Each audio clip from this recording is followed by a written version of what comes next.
காக்கையின் தந்திரம். எல்லாரே, இன்னைக்கு நீங்க சேமிச்சு வச்ச உணவெல்லாம் நல்லா தானே இருக்கு அப்படின்னு கேட்டுச்சு. அதுக்கு முயல்களோட தலைவன் சொன்னாரு, நாங்க சேமிச்சு வச்ச உணவுகள் எல்லாம் நல்லா தான் இருக்கு, உன் வேலையை நீ பாரு அப்படின்னு சொல்லுச்சு. அப்பதான் காக்கா சொல்லுச்சு, இல்ல, அணில்கள் சேமிச்சு வச்ச உணவுகள்ல விஷச்செடிகளோ வேற ஏதோ இருந்துச்சாம், அதனால அணிகள்னு. அணில்கள் நிறைய உடம்பு சரியில்லாம போயிடுச்சுங்களாம்.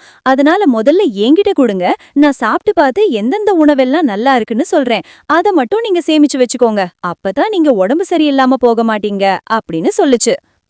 காக்காவோட தந்திரத்தை ஏற்கனவே தெரிந்து வைத்திருந்த முயல்களோட தலைவன் இந்த காக்காக்கு சோம்பேறித்தனம் போகிற அளவுக்கு ஒரு பாடம் கற்பிக்கணும் அப்படின்னு நினைச்சுச்சு. நேர தன்னோட வலைக்கு உள்ள போன முயல்களோட தலைவன் ஒரு வேர்க்கடலைய உடைச்சு அதுக்குள்ள கோந்து ஊத்துச்சு.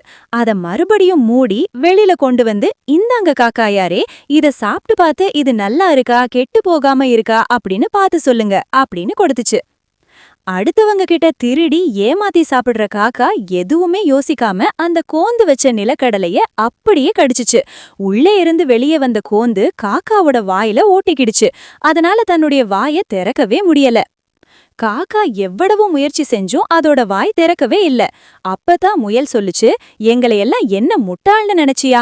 நாங்க சாப்பிட்டு பார்த்துட்டு தான் எல்லா பொருளையும் சேமிச்சு வைக்கிறோம். நீ சேமிச்சு வைக்க வேணாம்.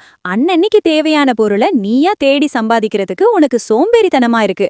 அதனால இது உனக்கு சரியான தண்டனை தான் அப்படின்னு சொல்லுச்சு முயல்களோட தலைவன். இத கேட்ட காக்கா, நம்ம ரொம்ப தப்பு செஞ்சுட்டோம் அப்படின்னு வருத்தத்தோட அங்கிருந்து பறந்து போச்சு.